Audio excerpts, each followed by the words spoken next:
Welcome back to the Deep Dive. We are digging into your research notes today, and I have to say, this is some of the most challenging material we've ever faced. It's a lot. It's a comprehensive list of really critical, uncomfortable questions. The kind that often get labeled taboo about religious fasting, especially in Judaism, Christianity, and Islam. Right, and we're trying to move beyond just the what and how of these rituals. We're really getting into the fundamental why and, whether. So we're going to unpack how scholars, classical theologians, modern thinkers across Sunni, Shia, reformist thought, how they actually respond to these critiques. Exactly. Critiques that suggest fasting is, well, maybe better claimed by cultural evolution or social pressure, not just a divine command. So our mission for this deep dive is pretty straightforward. We're going to confront that tension, the claims of divine revelation on one side, and this compelling evidence of cultural and even biological factors on the other. And hopefully find the nuanced truth somewhere in between. Let's start at the beginning, with history itself. Okay, let's unpack this. The core argument, and it's a powerful one, is that universality suggests it was borrowed. Critics point out that fasts that look a lot like Abrahamic ones, abstaining for purification or visions, existed way before. In Mesopotamia, Greece, Hindi traditions. Long before, yes. And that's the historical bedrock of the critique. But what's fascinating is that classical scholars sort of preemptively addressed this thousands of years ago. How? Through a specific theological framing found right in the Quran.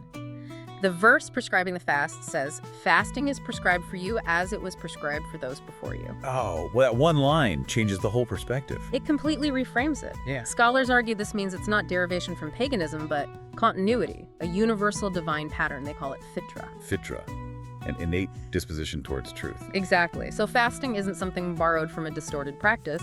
It's a universal truth that God simply perfected and finalized in this last revelation. So the universality becomes proof of a common underlying divine guidance, not cultural theft. Yeah. That's clever. But the critique gets a lot sharper when you look inside the early Muslim community, right? It does. We know from history that there were observable shifts. In the earliest days in Medina, the community's fast looked very similar to Jewish practices like Ashura. And their direction of prayer, the Qibla, was Jerusalem. It was. Then, later, the full month of Ramadan is revealed and the Qibla shifts to Mecca. To a historian, a materialist historian, that looks like political adaptation. A new movement trying to distinguish itself, create its own identity. A clear political and cultural move, yes. But theology reconciles this through a mechanism called nask, abrogation. Abrogation. Explain that. It's essential theological architecture. Nask is the idea that divine guidance evolves. It adapts to humanity's developmental stages. So a new law from God can replace or refine a previous one. So the shift from Ashura to Ramadan wasn't a political choice to seem different. It was a divinely timed distinction, a mukhalafa. It finalized the most perfect law for the final community, the Ummah.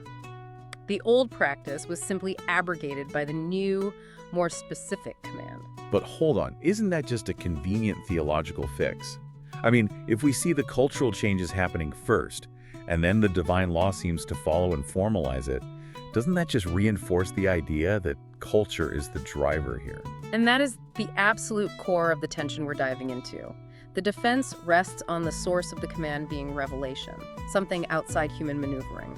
For the believer, that source validates it. Regardless of the historical parallels. Right. But we can also step back anthropologically and see that, things like self-deprivation just arise from shared human psychology. The need to fast for visions, for belonging, that's universal. The divine law, you could argue, just formalized the ethics around it. That moves us really nicely from history to the body, to the bioethical dilemma. If the purpose is spiritual, why does the law demand physical suffering? This is a critique that modern people feel very deeply. The sources ask a simple question. If God is fundamentally merciful, Rama, then mandating hunger and thirst just seems counterintuitive. Especially dry fasting. No water for, 18, 19 hours in some places? The health risks are documented. Dehydration, cognitive issues, hypoglycemia. They're significant. And a measurable decrease in national productivity in some countries. It's a real physical toll. So how do theologians argue that this suffering is actually valuable, not just detrimental? They ground its value entirely in one concept, taqwa. We translate that as God consciousness, but it's more than that. It's so much richer. It's about restraint, self-mastery, building a moral shield. Fasting trains the ego, the nafs, by demanding obedience in the most basic areas of survival: food, water, desire. So the pain isn't the goal. The pain isn't the goal. The discipline gained by enduring the pain is the goal. It's a spiritual calibration, not a punishment.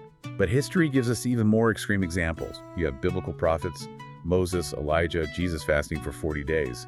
And then in medieval Catholicism, figures like Catherine of Siena, whose fasting is now often analyzed as, well, anorexia mirabilis. A kind of culturally sanctioned self-starvation. It's a stark comparison, and it forces you to ask, were these extreme fasts just dangerous acts normalized in a pre-scientific world? The sources suggest that, yeah, extreme asceticism was often confused with holiness. Okay, so how does modern Islamic law, the fiqh, deal with these medical realities today? They can't just say it's for discipline when a doctor is warning of real harm. And this is where that principle of rahmah, of mercy, becomes the central defense. The law itself is conditional. It has mandatory exemptions for anyone who would be harmed. The sick, the elderly, travelers. Pregnant and nursing women, yes. And crucially, modern Islamic bioethics bodies integrate current medical research. If a doctor says a diabetic shouldn't fast, the law mandates they break it. So preserving health actually overrides the ritual obligation. It proves the spirit of the law is meant to be life-affirming, not life-threatening. The exemptions aren't a loophole. They're a central feature. But what about the modern world? What about Muslims in, say, Scandinavia? In the summer, they can face 19-hour fasts. That's the North problem. It's a perfect test case for the spirit of the law adapting the letter of the law. And contemporary fatwa councils have debated this extensively. And what did they conclude? They concluded that forcing someone into a 19-hour or even a 23-hour dry fast violates the core intent of mercy. So their rulings permit adjustments. Like what? Either following the fasting times of the nearest moderate country, or in some cases, following the sunrise and sunset times of Mecca itself. So if the rule can't be followed without causing harm, the legal system adapts. That's a clear instance of modern jurisprudence making an ancient practice workable. Exactly. It prioritizes the intention and the ability to fulfill the obligation safely. Okay, let's pivot now from the individual body to the collective, to society. This brings us to the sociological critique. The idea that fasting is less about spiritual uplift and more a tool for social control. And this critique pulls from thinkers like Durkheim and Foucault, seeing communal fasting as a kind of panopticon. Walk us through that, a panopticon. In a deeply observant community, everyone watches everyone else. If you're seen eating during the day, you are visibly non-compliant. This societal surveillance enforces conformity. And it strengthens the group identity, the ummah.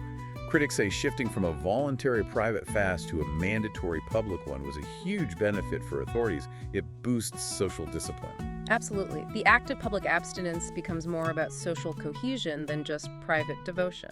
How do scholars counter that? It's a pretty verifiable sociological function. They concede that the cohesion function is real. All communal rituals do that. But they insist it's a human side effect, not the divine intent. The real value isn't in the outward show, but in the sincere internal intention, the naya. So if you're just fasting to avoid judgment from your neighbors, your spiritual reward is nullified. The divine measure is your internal state. Yet the sharpest critique here might be the elite paradox.